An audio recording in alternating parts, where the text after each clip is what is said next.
Hi, my name's Zach Varda, And I'm Jake Ray. and welcome to the first episode of Over the Boards, an Ohio State hockey podcast. We start out on our endeavor this week with the goal of giving fans a better look at the Ohio State hockey program. Week one will be a talk with Craig Merz, a reporter who has been covering the Ohio State hockey team for a long time, to give you a chance to get an analysis of this year's team and where they are going and where they have been. For the future, the goal of the podcast is to give fans an inside look at the team's personalities, players, and just give a stronger feel to build a relationship with the team. We would like to bring you stories from the locker room, players' voices on the podcast so they can talk directly to the fans. We're both journalists. We like to go and interview players and give you their quotes and a story, but this will be a chance for them to come on and get their voice on the microphone and connect with the fans, in a more personal way than they might do by having a reporter as proxy. Hope you'll join us for the rest of the season and beyond.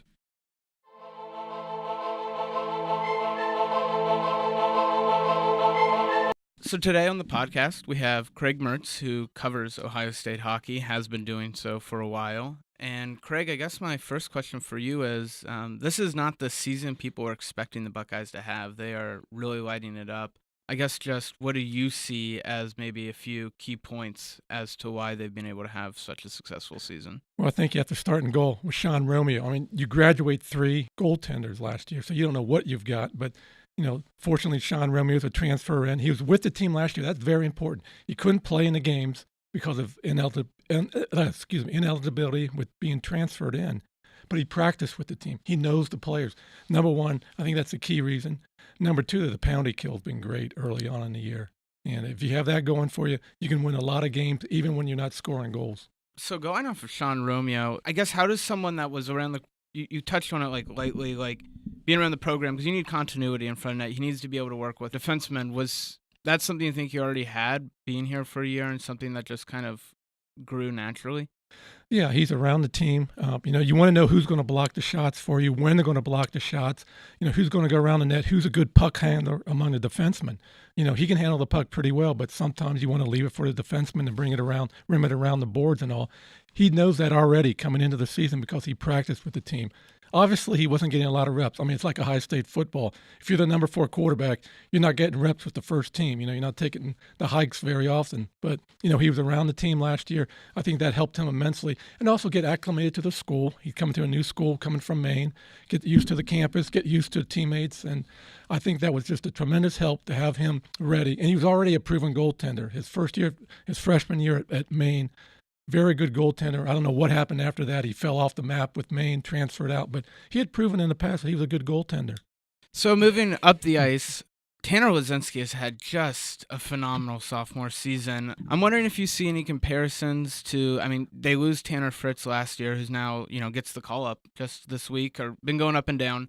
If you see any comparisons to how he's been able to step in and kind of pick up the slack that you lose when someone like Tanner Fritz leaves the program? Yeah, I saw as a freshman last year, Tanner Laczynski. I thought he looked like Tanner Fritz as a sophomore. And of course, Tanner Fritz left after 4 years here at Ohio State.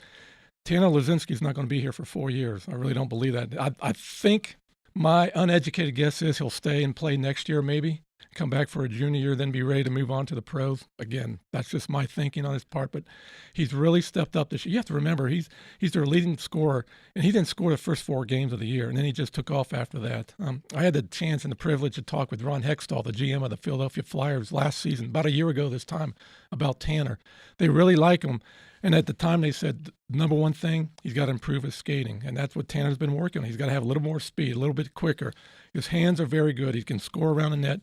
He's got great vision. And that's one thing that, you just really can't teach the guys. He knows where everybody is on the ice. And he has that ability to think ahead. I've got the puck. I see a guy down the ice. How am I going to get the puck to him? What's a defenseman going to do? He has the ability to understand that. And that's why he has so many assists this year.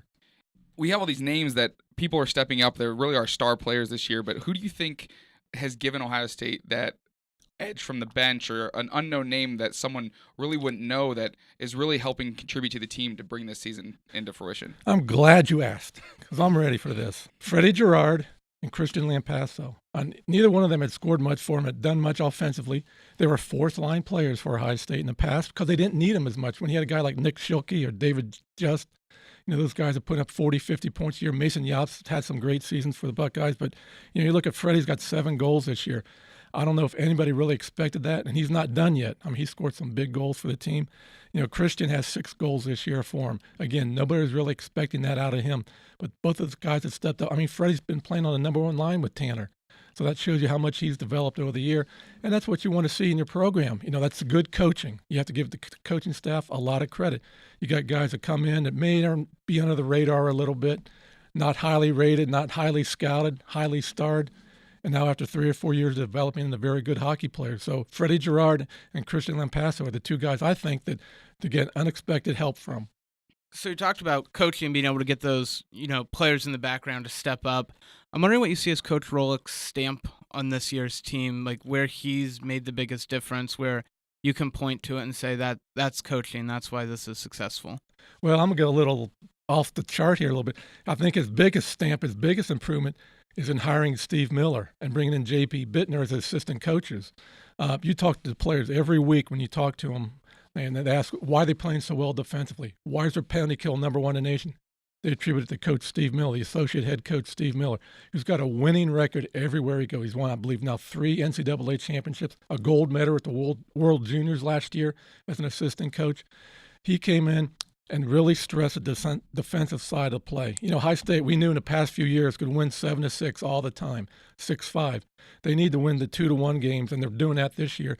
I think you can attribute that to bringing in Steve Miller. I don't know how the heck they got him, but he is a heck of a coach. He really is. I mean, that took notice around college hockey when Steve Rollick brought in Steve Miller. Killer, as they call him, is his nickname. But he came in, and then J.B. Bittner, a former Buckeye, former captain here, led High State to a CCHA championship years and years ago.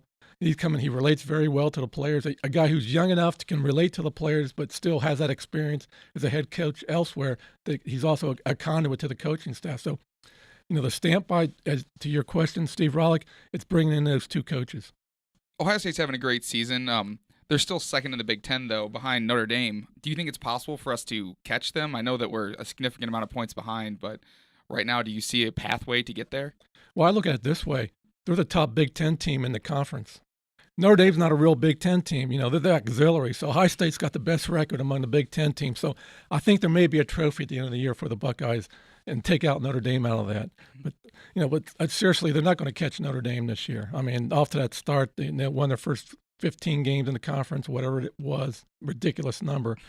They'll come back down to earth a little bit. I mean, the conference is getting better. We saw that on Sunday when Wisconsin shut them out. They're not infallible now. We know that they can be beat. And I think it'll get scary once you get into the playoffs. You get into the semifinals and finals, it's a knockout. It's 1 game and that's it.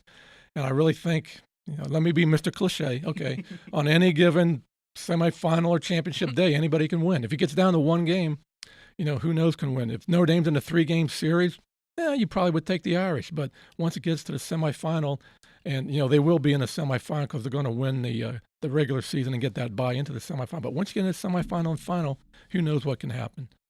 We talked about the ceiling for the Buckeyes. I guess we've talked about all their strengths. Maybe going on the flip side just a little bit, what is maybe the one area where they need to improve or that could hold them back, that could keep them from going all the way? I think a little bit of consistency, and that's mainly on the scoring side. But, lately they've been scoring goals. They've really improved their average in the last month or so during this last streak of winning 7 out of 8. But, yeah, that's one area where you still have to score goals. We talk about defense, but at some point you have to score goals to win the game. And they've had a little problem with that at times. The power play's picked up, so that's been very good of late. Can they keep that up as well? The other thing is, as the games get more intense down the stretch, they're last in the league in taking penalties, which is a good thing. Can they keep that discipline going? You got to watch that towards the end. As the intensity builds up and you get around playing these teams a second time around like you will with Michigan and then Michigan State during this homestand. You saw them once already this year. Can you stay out of the penalty box? I think you keep those things, good discipline on defense, keep that scoring up. I think they'll be all right. But, otherwise, I think it's got to be a good mentality. And I think they have a good mentality. This is a changed culture from when I've been covering this program since Steve Rollick took over. These guys now believe they can win every game. It used to be, let's go. Well, we hope we can win a game. We think we can win a game. They expect to win every game. So usually we talk about Michigan Week with the football team, and everybody around campus knows what that's like. But we have Michigan Week for the hockey team now. Do you notice a different attitude, around the locker room with the players when they're getting a chance to, play the team up north? I think so. I think the players realize there'll be a bigger crowd for the games this weekend. The crowd will be more intense. The average fan, the casual sports fan, knows Michigan, so they want to see Ohio State play Michigan. Plus, you've got, I think, 5 players from Michigan on this team, and they always get amped up to play the home state. Some of them may or may not have wanted to go to Michigan, and Michigan never gave them a second glance. So they've got some stuff to prove to them as well, and of course, staying ahead of them in the standings. So yeah, it's a rivalry. Any time Ohio State and Michigan play in any sport anywhere, it's a rivalry, and the players do know it this week. So you mentioned that you've covered Ohio State hockey for an extremely long time. Long time. Personally, how do you think this team stacks up throughout the rest of the teams you've covered? Well, in recent memory, you go back to 2009 when they made the NCAA tournament, and they didn't make it again until last season. This team, I think, this year, it may be better than last year. I think just because of the defense. I think they're a little more balanced again. We had some guys scoring at the top end, but you guys like Lampasso coming through. Matt Miller on defense has scored goals for him. This may be more balanced than last year. So in the last 10 years or so, this may be their best team. So we've talked a little bit about rivalries and a little bit about the history of the program. Have you noticed, since now that we do have a Big Ten and no longer the CCHA in the last couple of years, has that made a difference in the intensity in games or the intensity of rivalries? I think so. And part of it is, well, up until this year, they only played 20 games in the conference, and that really wasn't. Now that we're up to 24 with the addition of Notre Dame, I think the games matter more because in the past, every team made it. They either played, the conference championship up at Detroit or Minneapolis. It's like, so if I finish 3rd, 4th, 5th, or 6th, it doesn't really matter. I'm going. But now when you got home ice at stake in the first round of the playoffs, I think people realize, the players realize how tough it is. You have to be ready every weekend to win these games, and I think the fans. Maybe when you bring Fair State in and from the CCHA in the old days, they can't relate to that. But they know every week in the conference, it's the Big Ten team coming in. The team, Michigan has their helmet, Penn State has their helmet, and the Ohio State has their football-like helmet. So they recognize that, and they recognize the teams. And so I think it's been good for Ohio State. Hopefully they'll get to at least 8 teams at some point. There's been talk of maybe Illinois will start their program up in a few years. That would be great, and still keep Notre Dame in. I think you'd have a really strong conference. It's not the strongest conference in the country right now. Potentially can be. Speaking more on future and growth, do you think that Fritz having such a good season, being called up to the NHL, and having such a good season as a team, do you think this will start building fan, interest even larger than it already is, and as well as bring in even more high-class players to come play at Ohio State? I think so, and you can't forget the Ryan Dzingel playing for the Ottawa Senators, who I think is now maybe up in double figures in goals for them this year. And signed a nice contract with them after last season. You got players like that who get into the NHL. It's like any other sport. Where can I go to college? We want to say it's for the academics and everything, but also guys want to go to the next level. Where can I go to get me to the NHL? Well, Ohio State's proven that you can do that. Tanner Fritz, Ryan Dzingel, we've had great players in the past come through. R.J. Umberger, if you go back a few years, Ryan Kessler's still playing in the NHL. So there's some players up in the NHL. They're spread throughout the AHL as well as the ECHL in Europe. That's going to be good. That will draw players in. They notice, what schools are getting players to the NHL. I think this is only going to help Ohio State.